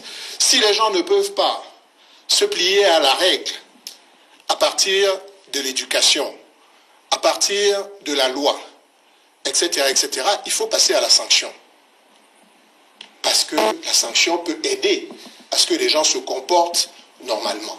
Mais la sanction est là, il y a des gens qui sont régulièrement condamnés. Non. Il y a des enquêtes qui sont menées, il y a des conclusions qui sont prises en compte. Il y a la CONAC qui, à chaque fois qu'elle publie le rapport, on ressent quand même si pour le moment on peut lui reprocher le fait de ne pas avoir l'artillerie juridique pour pouvoir passer à la condamnation, mais on voit quand même que les lignes bougent dans le cadre de la lutte contre la corruption. Moi, je fais une distinction entre l'affichage et la volonté réelle. Quand vous me parlez de la CONAC, je suis tenté de vous dire qu'on est encore dans l'affichage. Il faut afficher pour faire plaisir peut-être aux organisations internationales, aux bailleurs de fonds, etc., etc. Quels sont les moyens dont dispose la CONAC pour lutter contre la corruption? Ces moyens sont inexistants. Vous ne pouvez pas me dire que des personnes qui n'ont de toute évidence pas sur le plan structurel aucune indépendance sont en capacité de pouvoir lutter efficacement contre ce fléau. Ça, je remets cela en cause. Il faudrait que la CONAC soit en mesure d'ester devant les juridictions au lieu de faire un rapport qui est destiné à qui de droit? Aux politiques, et qui lui va décider de l'utilisation éventuelle qu'il va faire de ce rapport-là. Il faudrait que la CONAC soit en capacité. Si vous regardez le dernier rapport de la CONAC, les chiffres qui apparaissent font un peu sourire. Parce que quand on vous dit que les dénonciations, on parle de 11 dénonciations, 15 dénonciations, 12 dénonciations dans un Cameroun où nous savons que les actes de corruption sont quotidiens et ils sont légions. Ça devrait nous faire sourire. Vous savez, il y a un professeur et un collègue kenyan qui disait que dans ces combats-là, au Japon, lorsque un individu est convaincu de corruption, il se tue, il se suicide. En Chine, on le tue. C'est fait harakiri au Japon. Voilà. En Chine, on le tue. Oui. Dans les pays européens, on l'emprisonne. Mais en Afrique, il va se présenter aux élections. On est donc, en fait, dans une configuration où les mentalités même sont biaisées. Moi, j'ai toujours pensé, et je le dis sans aucune animosité, j'ai toujours pensé que le problème de ce pays, c'est des fonctionnaires. Et c'est les politiques. L'élite administrative et l'élite politique. Et si vous voulez, je peux développer cela. Allez-y. Nous avons, dans la fonction publique, tout à l'heure, ce sont des explications qui ont été données, des justifications. Ça part des années où il y a eu une baisse de salaire. Vous comprenez? Cela a obligé, je mets ça entre guillemets. Amené peut-être. Cela a conduit un certain nombre de personnes à penser à se débrouiller pour pouvoir survivre. Et cela a conduit aussi notre administration à faire ce que je considère jusqu'à présent comme étant une espèce de gouvernance par embuscade. C'est-à-dire qu'on privilégie la tolérance, on accepte la tolérance, on tolère tous les actes, jusqu'au jour où on estime que cette tolérance-là, ou alors vous-même vous avez posé un acte qui risque d'aller à l'encontre des intérêts du système en place. À ce moment-là, on revient vous chercher sur la base de ce qu'on avait toléré quelque temps auparavant. Donc, c'est une stratégie, c'est quelque chose qui a peut-être été pensé pour effectivement maintenir un certain équilibre dans la société camerounaise. Bon, alors, quand je parle des politiques, l'élite politique pour sortir, c'est que le message que nous renvoie, et je suis désolé, professeur, de le dire, le message qui est renvoyé par l'élite politique est brouillé. Comment pouvez-vous expliquer que dans un pays de 25 millions d'individus, nous ayons plus de 300 partis politiques? Cher ami, il n'y a pas 300 idéologies politiques. C'est-à-dire que si vous avez un intellectuel, c'est quoi? C'est quelqu'un qui est capable d'élaborer un concept et de pouvoir le faire partager par les autres. Amener les autres à se convaincre. Ça veut dire que si vous avez une idée sur le plan politique que vous pensez être bonne, vous pouvez entrer dans ce qui est déjà existant. Et à l'intérieur, convaincre des gens à vous suivre, c'est ça le rôle d'un leader. À vous suivre, et à l'intérieur de ce système-là, vous arrivez ainsi à développer des choses qui sont cohérentes. Mais qu'est-ce qu'on voit au Cameroun? On a le sentiment que la politique est devenue un business comme un autre. Et il n'y a pas que la politique. Il y a même dans les organisations de société civile. C'est la même chose. C'est-à-dire qu'on crée un parti politique comme on pourrait ouvrir une espèce d'échoppe au quartier. Tout simplement parce qu'en réalité, ce qui motive au départ n'est pas une idéologie, n'est pas une constatation de ce qui se passe dans la société, n'est pas un besoin d'amélioration de notre société, mais c'est plutôt un besoin d'épanouissement personnel. Professeur Olivier Billet, dans cette logique-là, justement, est-ce qu'on va perdre de vue le fait que dans notre société, plusieurs facteurs contribuent à la promotion de la corruption et même à saper le moral des agents publics, lorsqu'on sait qu'au Cameroun, le SMIC est situé à 36 000 francs CFA et que même les avancements et les promotions au sein de ces institutions publiques-là accordées sur les bases autres que le mérite et la compétence, est-ce qu'à partir de ce niveau, on ne va pas quand même dire qu'on ressent qu'il y a une volonté de promouvoir la corruption? Parce que lorsque quelqu'un est payé à 36 000 francs CFA le mois, il a des charges qui sont liées au loyer, aux factures, il doit vivre et autres. Il faut trouver un plan B pour vivre.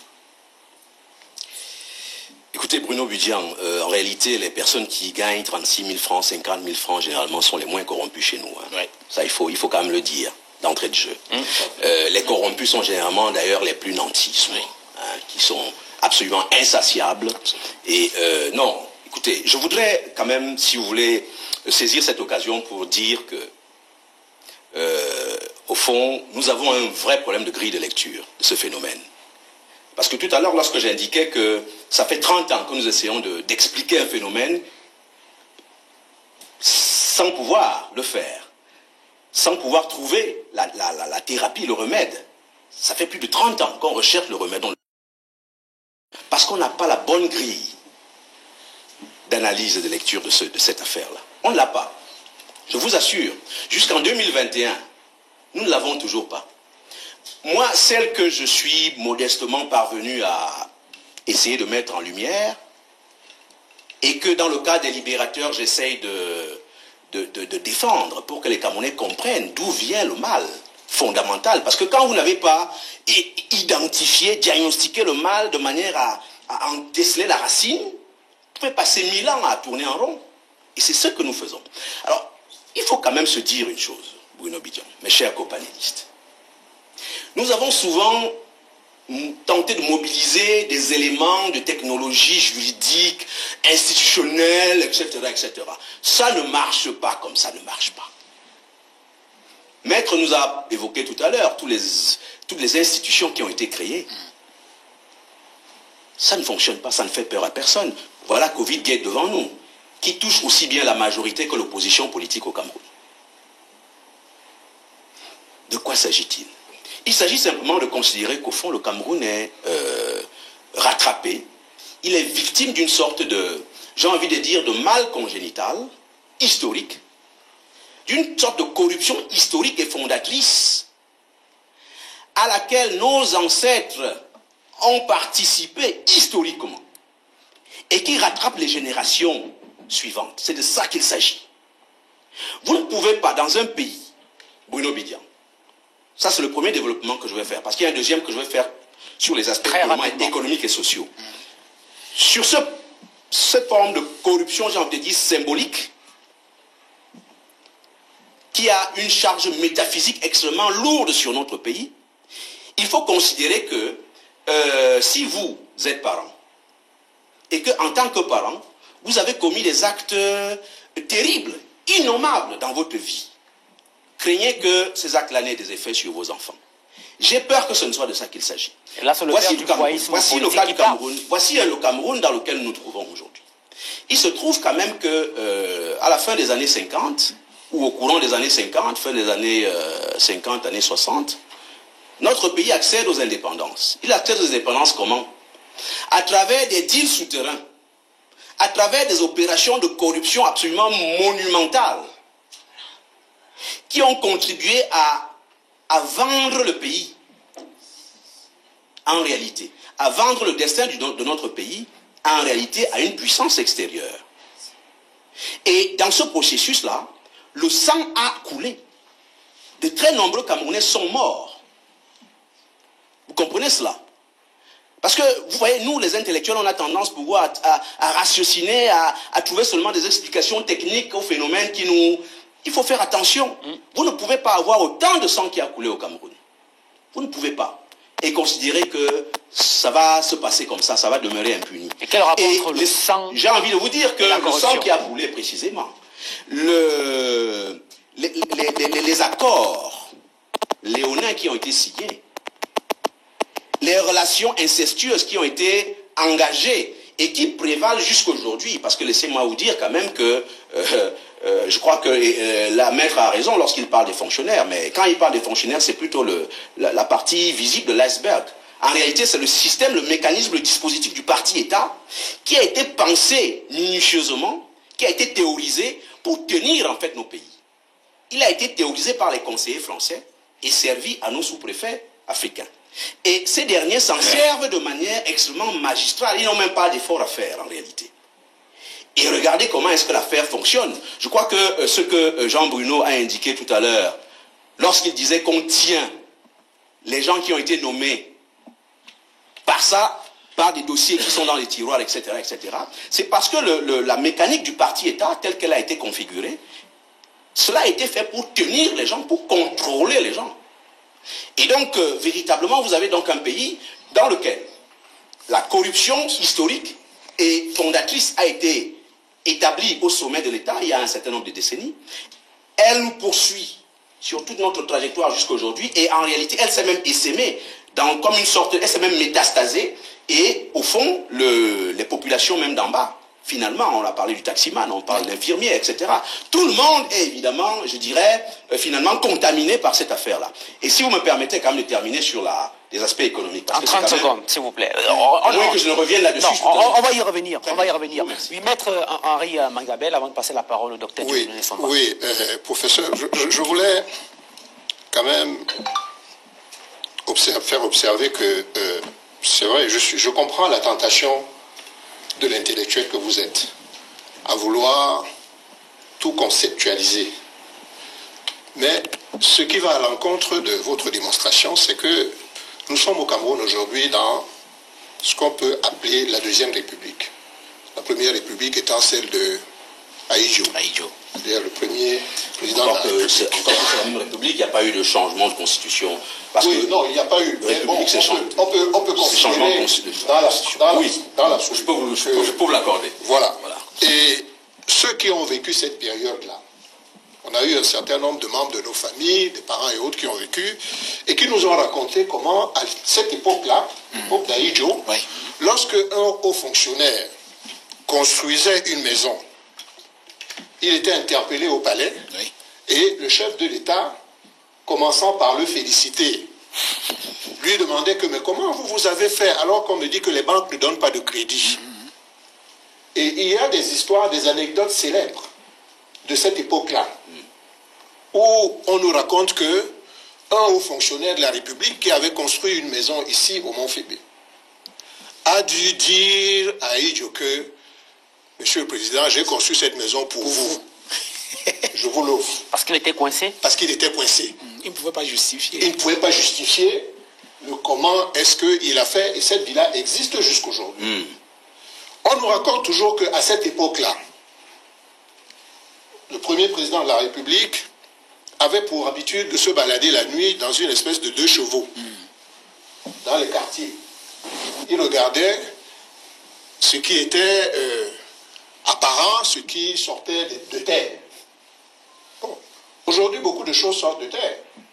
Je peux vous prendre juste l'exemple de l'Inde qui est à 2 pas du nouveau palais. Mais ça intéresse qui? Personne. Ça intéresse qui? C'est-à-dire que moi, j'insiste beaucoup sur la volonté réelle. Je dis, là où il y a la volonté, comme disent les anglo-saxons, il y a... Il faut bien que le pays se développe. Il faut bien que le pays se développe. Et l'époque d'Aïdjo, ce n'est plus l'époque de Biya. Beaucoup doit couler sous les ponts. Je le relance, docteur, permettez, professeur.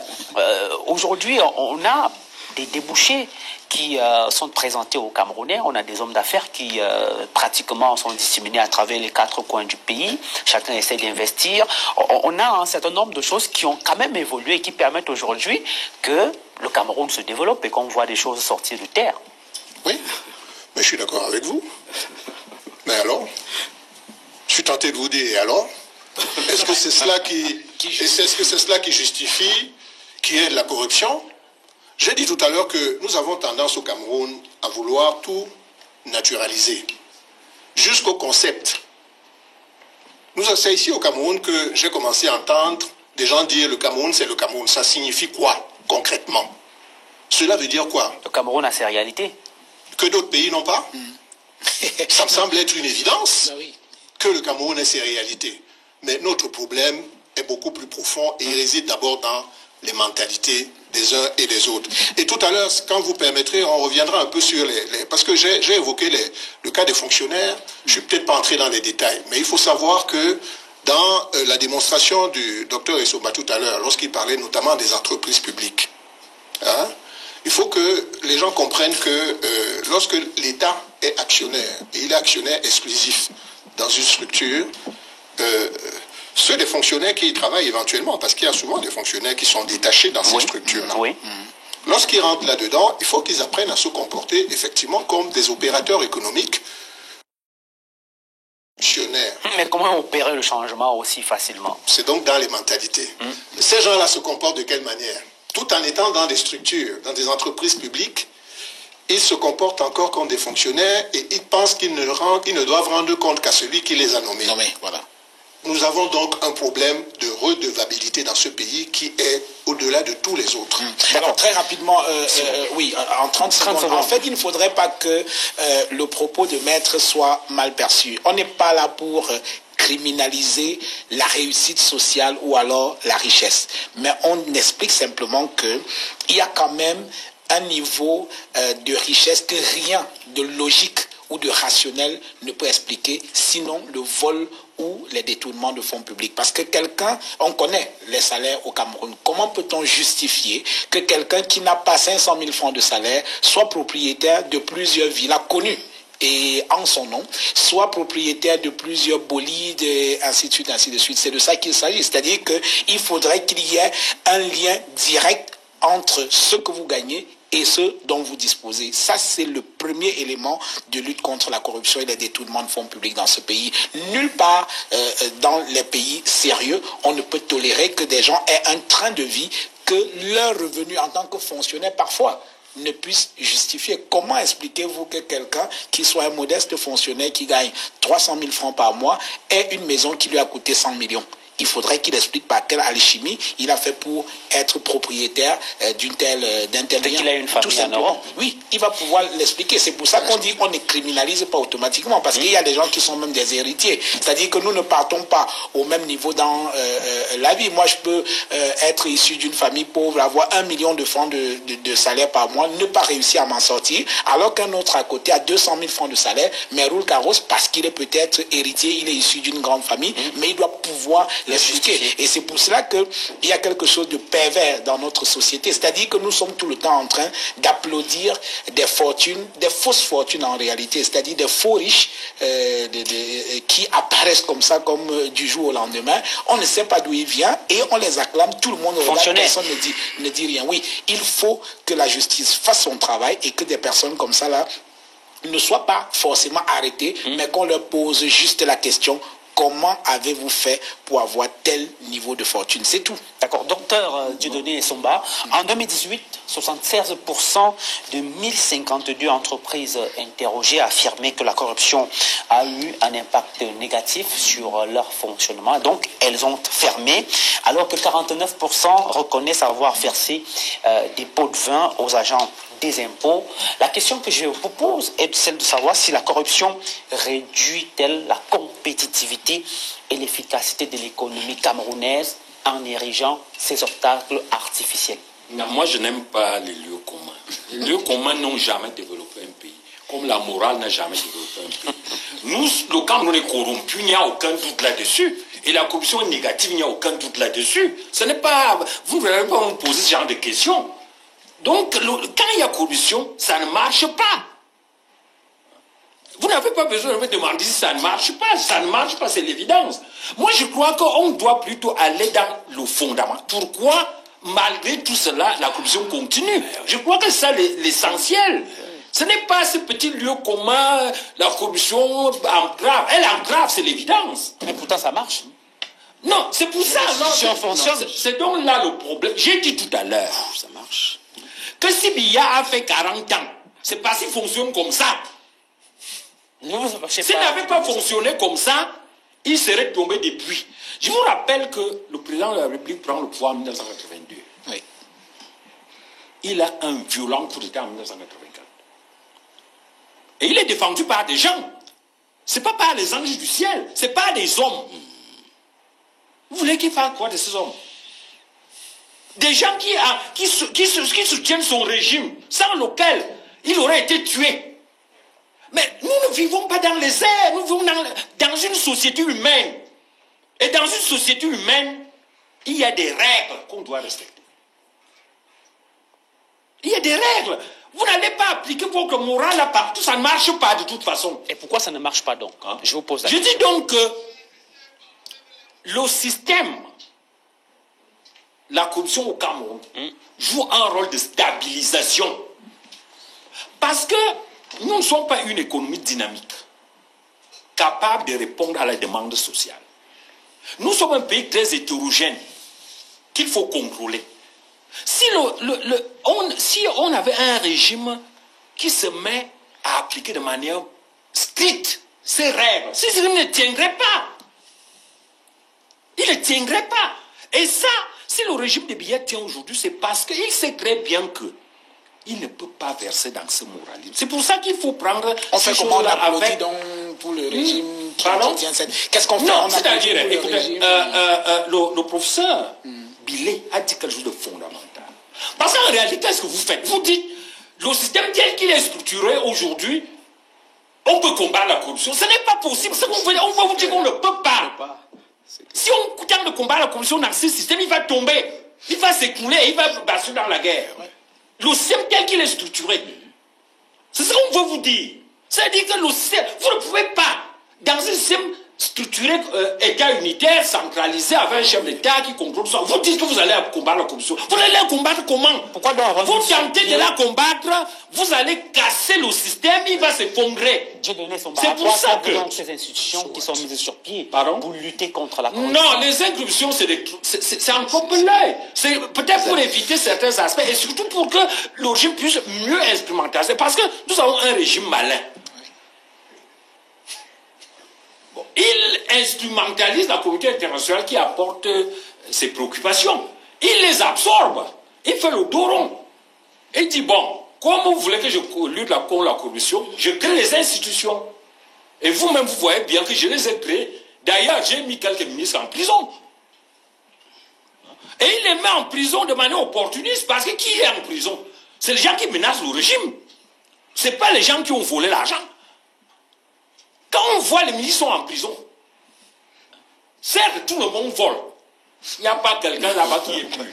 Par contre, ceux qui sont en prison, ou ceux qui sont menacés de prison, sont ceux qui développent des prétentions à menacer le régime, soit celui qui est déjà là, soit celui que les gens veulent qu'il remplace. C'est comme ça que le système est structuré.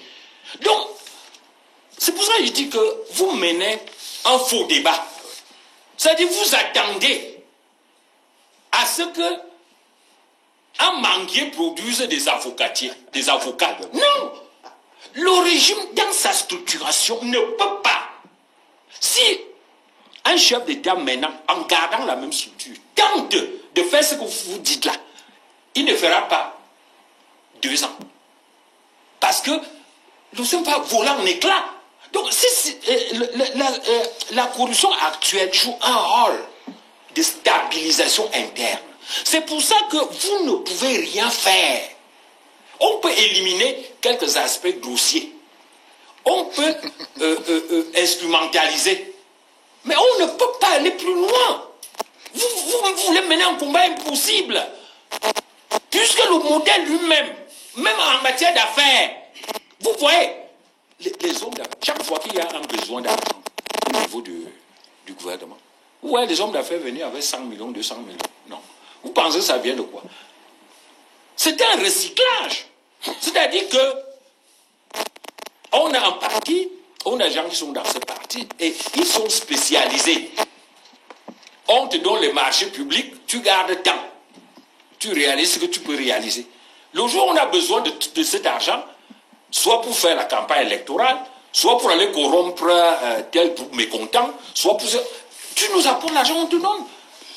Les négociations qu'on fait avec peut-être Boko Haram ou bien surtout les anglophones, vous croyez que ça a beaucoup d'argent? Vous pensez que l'argent là vient d'où? Donc vous, c'est un système fait comme ça. Ne demandez pas l'impossible, ne demandez pas à un manguier de vous produire des avocats. C'est ce que vous tentez de faire. D'accord. Le professeur Olivier Billet semble ne pas être d'accord avec vous. Ah non, non, je suis entièrement d'accord avec Dieudonné. Je suis entièrement d'accord avec Dieudonné Somba. Je confirme, nous sommes vraiment en phase du point de vue de l'analyse. Et je l'ai dit d'entrée de jeu.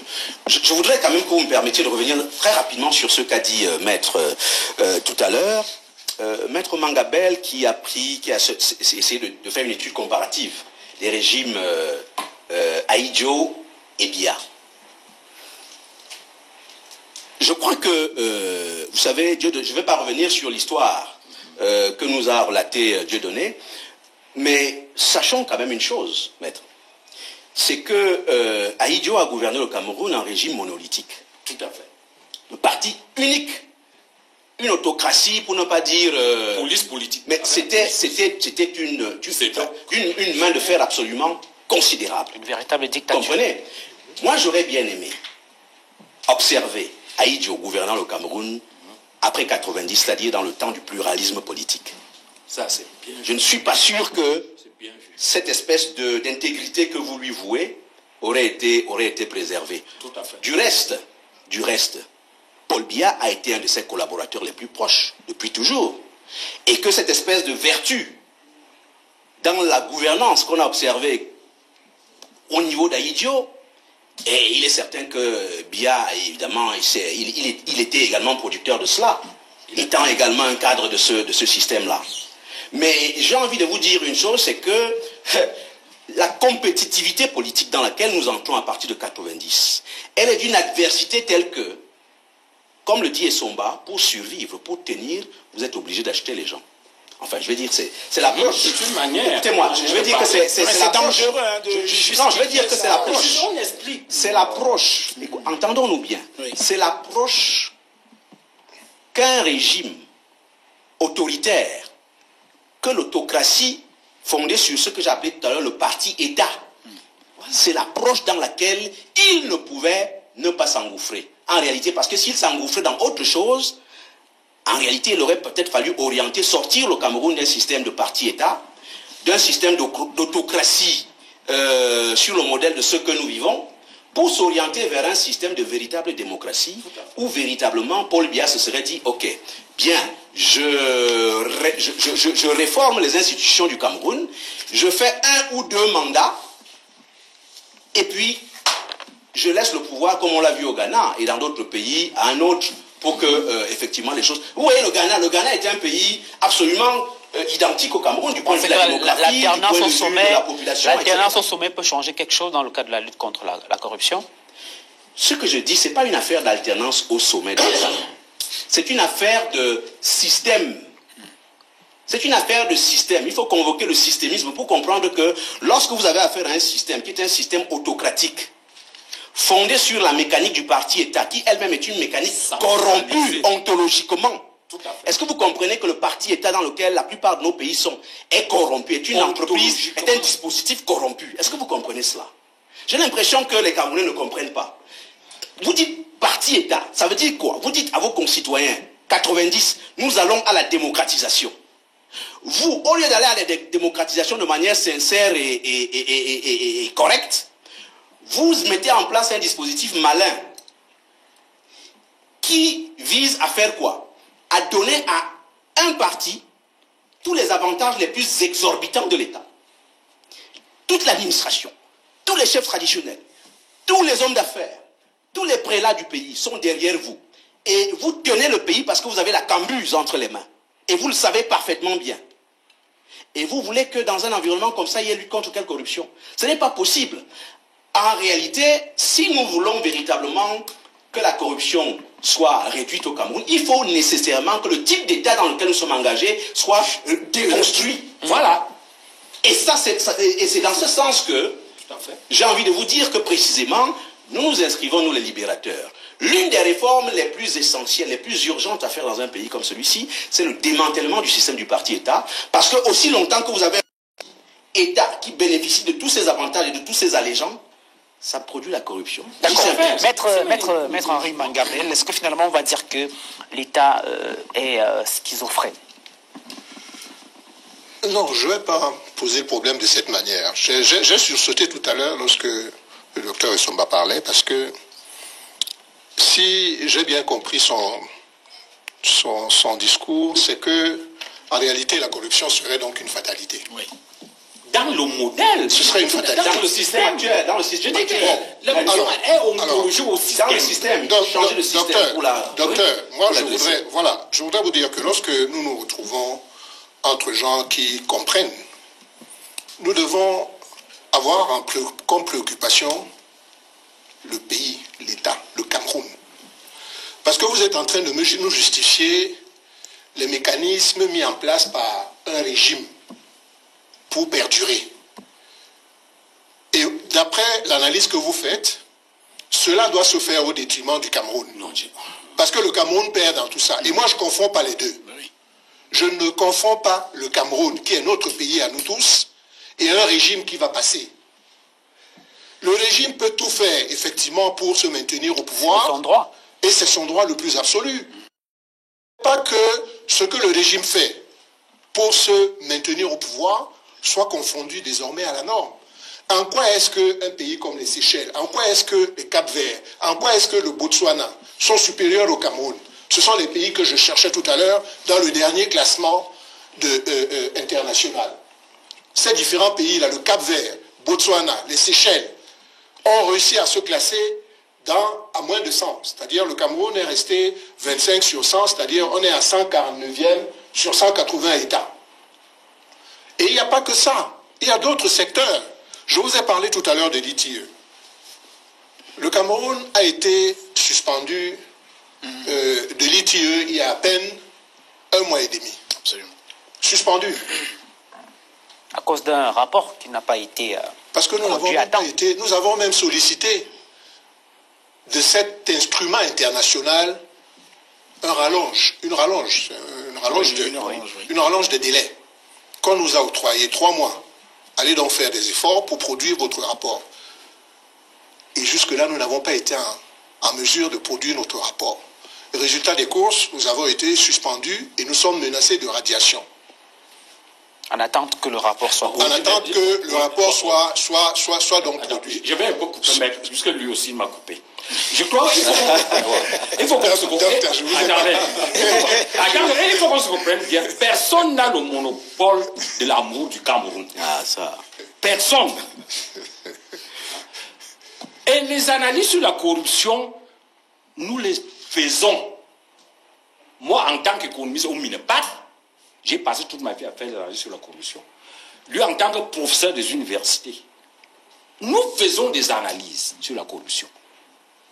La corruption n'est pas seulement une préoccupation des institutions internationales. Est-ce qu'on ne veut pas passer de la coalition des partis de non. Alors, c'est un certain moment, je vois quand même une certaine convergence entre ce que nous disons, c'est que le système tel qu'il a été structuré doit être démantelé pour le purger de la corruption. Exactement. Nous disons que nous ne pouvons pas, tel que le système est structuré aujourd'hui, et nous citent les CGL et autres, est-ce qu'ils ont la même organisation? Est-ce qu'ils ont la même sociologie? Non. Est-ce qu'ils ont la même histoire? Non.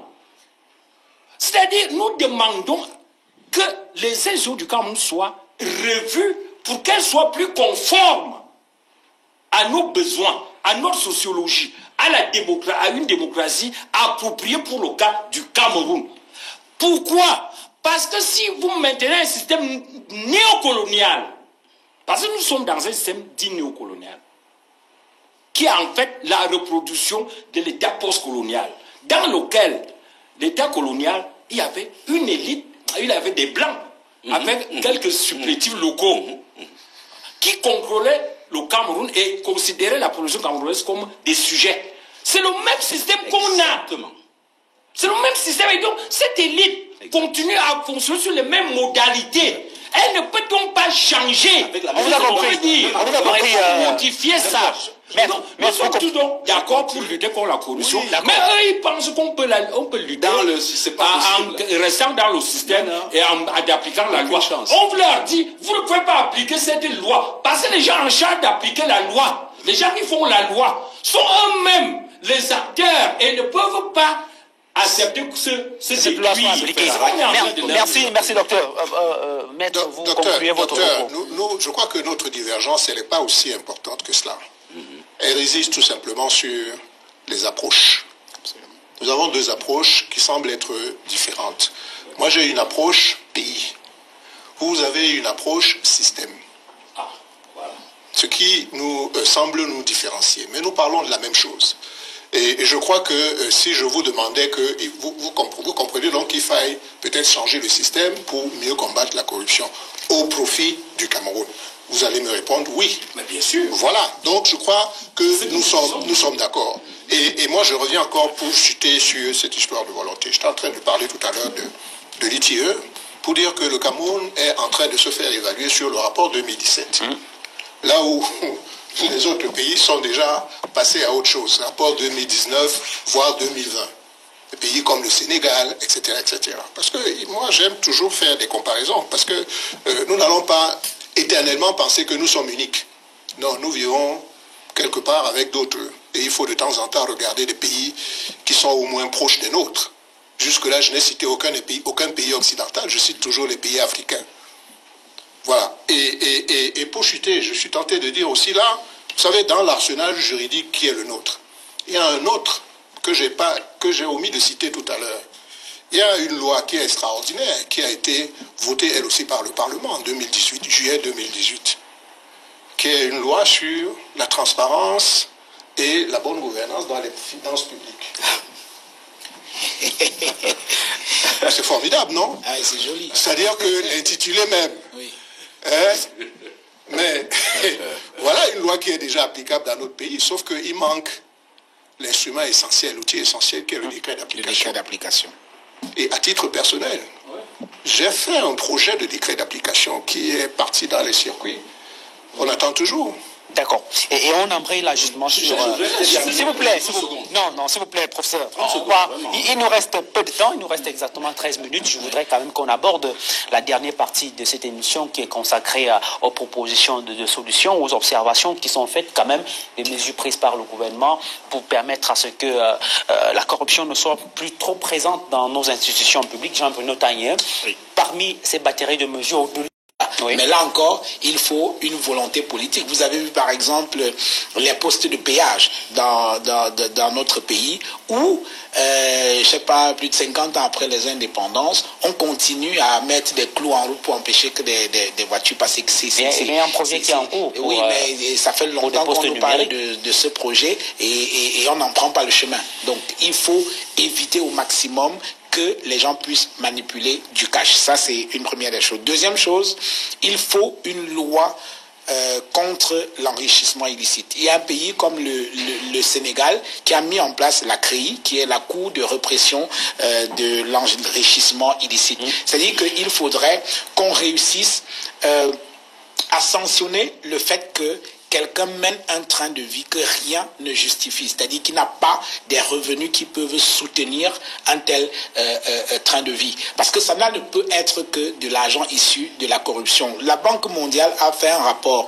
il n'y a pas très longtemps dans lequel la Banque mondiale, Dieudonné Sombalsay, expliquait qu'au Cameroun, les infrastructures sont anormalement plus chères que dans les pays du même niveau. Comment est-ce qu'on peut construire une route ailleurs à 1000 francs et au Cameroun, la même route, la même distance et parfois avec des caractéristiques qui sont moindres est 6-7 fois beaucoup plus cher? Parce qu'il y a un certain nombre de fonctionnaires, hélas, qui s'en mettent plein les poches. Il faut sanctionner cela. On a le cas des stades, voilà. Même le cas des avions, les MA60. Voilà, on a les barrages et tout ça qui sont anormalement par rapport à ce qui a été fait dans d'autres pays. En introduisant cette émission, Dieudonné Somba a fait un excellent développement sur la faible rentabilité des entreprises publiques au Cameroun. Parce qu'en fait, on est resté dans un vieux schéma qui consiste à dire que l'entreprise publique n'a pas forcément vocation au bénéfice. Non, c'est dépassé ça. Aujourd'hui, on est dans la nouvelle gouvernance qui consiste à diriger des entreprises publiques comme des entreprises privées, c'est-à-dire rechercher le profit. Pourquoi on parle beaucoup plus du budget programme. Pourquoi lorsqu'il s'agit des entreprises publiques, la bouteille d'eau qui coûte 1000 francs est achetée par l'État à 10 ou 15 000 francs? Non, ce n'est pas possible. Là, on est en train de brûler la chandelle par les deux bouts. Il faut faire des économies parce que ce n'est que de cette manière-là qu'on peut développer notre pays. Et pour finir, il faut également que ceux qui dirigent ce pays soient sérieux et qu'ils aient le souci d'installer le Cameroun dans une forme de modernité.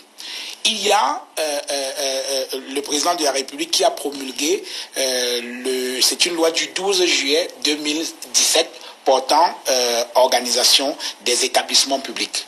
Et cette loi dit très bien qu'un directeur général d'une entreprise publique ou alors d'un établissement public est en fonction pour un mandat de 3 ans, éventuellement renouvelable 2 fois. C'est-à-dire, au maximum, il a 9 ans à la tête de cette entreprise.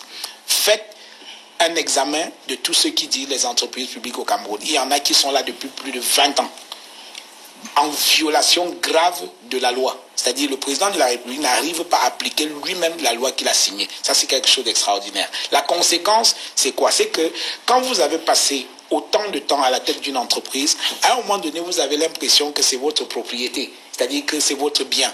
Vous en faites ce que vous voulez et il y a toutes sortes d'abus qui peuvent s'installer.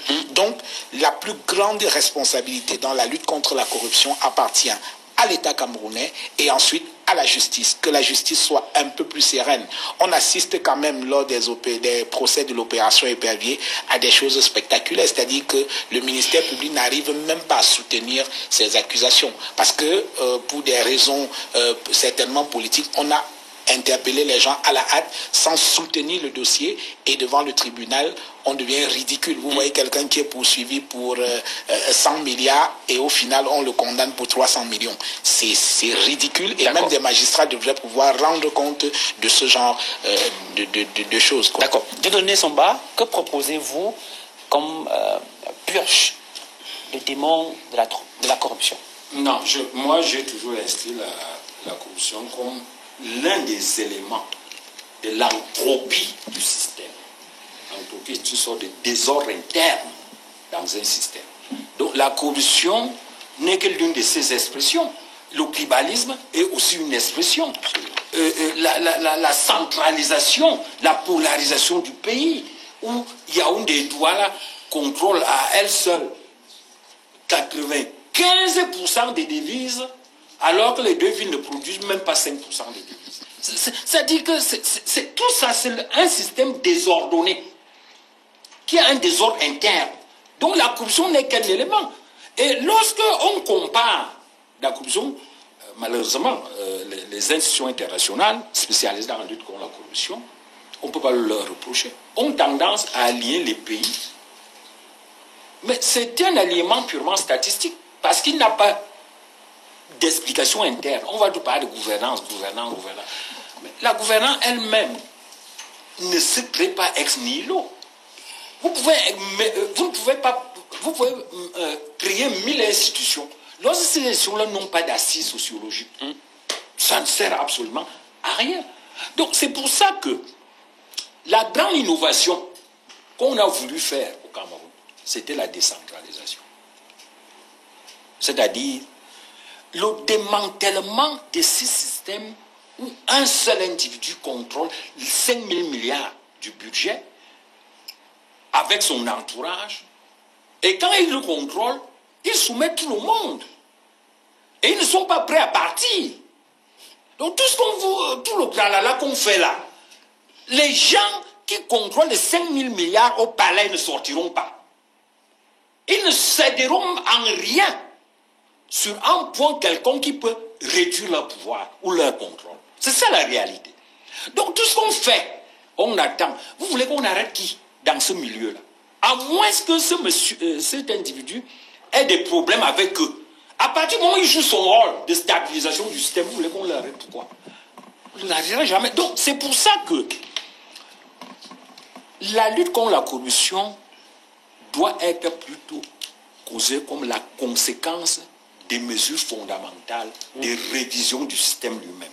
La corruption va mourir d'elle-même lorsqu'on aura remis tout le système à plat, le système institutionnel. En dehors de ça, ça ne sert absolument à rien. D'accord. Professeur Olivier Billet, vous qui êtes le père du foyisme politique au Cameroun, au regard du mal que cause la corruption dans notre pays, est-ce qu'on ne va pas dire qu'on va se référer parfois, pourquoi pas à la foi, autant pour moi, pour avoir des fonctionnaires qui ont quand même une probité morale qui leur permettent de ne faire que leur travail?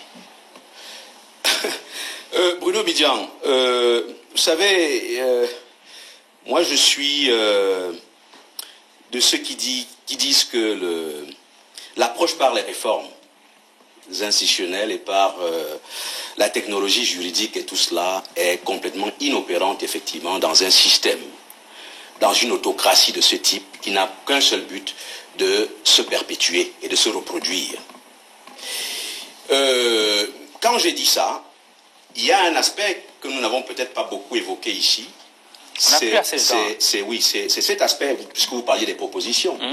Avant de parler de la dimension, disons, métaphysique, je dirais que le Cameroun, c'est quand même un pays où il existe une misère extraordinaire, où les conditions de vie des gens sont quand même extrêmement précaires. On a rappelé que les fonctionnaires avaient été considérablement réduits dans leurs revenus et leur pouvoir d'achat. Et je ne suis pas sûr qu'ils ont été suffisamment restaurés pour qu'aujourd'hui, on puisse avoir un niveau de vie satisfaisant. J'ai aussi envie de dire qu'il est important que nous puissions aussi accéder à un pays, parce que c'est dans les pays les plus performants sur le plan de la gestion économique, de la productivité économique, que la corruption est également la plus faible. Vous allez constater que les pays nordiques, ceux d'Europe du Nord là-bas, où vraiment la mécanique économique, elle est absolument au point, au top, vous allez constater que c'est aussi dans ce type de pays-là que l'indice est aussi le plus bas. Il est certain que les pays les plus riches du monde, qui ont également une économie performante, là où les gens ont un niveau de revenus tout à fait satisfaisant, là où les infrastructures fonctionnent tout à fait correctement, où les systèmes sociaux sont bons, c'est aussi ces pays-là où la corruption est la plus faible. Mais que voulez-vous faire dans des environnements où le niveau de vie des gens est aussi faible? C'est très difficile aussi dans des contextes comme cela. Et c'est pour ça que l'exemple de salariale tout à l'heure est un exemple tout à fait pertinent pour dire que parfois aussi, et surtout lorsque les gens veulent évidemment demeurer au pouvoir ad vitam aeternam, ça ne peut être que ça. Pour finir, 30 secondes. Je vous invite encore, je vous suggère de prendre très au sérieux la petite idée que j'ai évoquée tout à l'heure relativement à cette espèce de, j'ai envie de dire, de possession et de malédiction historique qui nous poursuit jusqu'ici. D'accord. Maître Henri Mangabel, est-ce qu'il est probable que le Cameroun, un jour, puisse réussir dans cet élan de lutte contre la corruption? Si j'étais Madame Soleil, je vous aurais dit oui. Il se trouve que je ne suis pas Madame Soleil, mais je peux vous dire quelque chose. Il faudrait que dans notre pays, chacun joue son rôle. Ça, c'est très important. Il faudrait que les uns et les autres, que nous comprenions d'abord. Et là, je parle particulièrement, j'ai évoqué cela tout à l'heure sans trop développer, de nos fonctionnaires. Vous savez, nous sommes dans un contrat social. C'est-à-dire que nous avons délégué à ceux qui sont censés nous représenter un certain nombre de pouvoirs et de prérogatives. Cela signifie quoi? Cela signifie que ceux-là doivent nous rendre compte. Oui. Et quand je dis nous, c'est vous, moi, nous tous. C'est le peuple. Parce que c'est nous qui sommes les détenteurs véritables de tout ce qu'ils gèrent. Ils doivent donc nous rendre compte. Ça, c'est important. Lorsque nos fonctionnaires auront compris cela, que ce n'est pas à celui qui les a nommés qu'ils doivent rendre compte. Parce qu'étant fonctionnaire, ils travaillent pour le peuple. Et ça, c'est très important parce que ce sont des discussions que j'ai quotidiennement avec justement ceux de nos agents qui travaillent dans les sociétés publiques, où l'État est seul actionnaire. Mais quand l'État est seul actionnaire, ça veut dire que c'est nous qui sommes actionnaires. C'est le fruit de nos impôts, c'est le fruit de notre travail.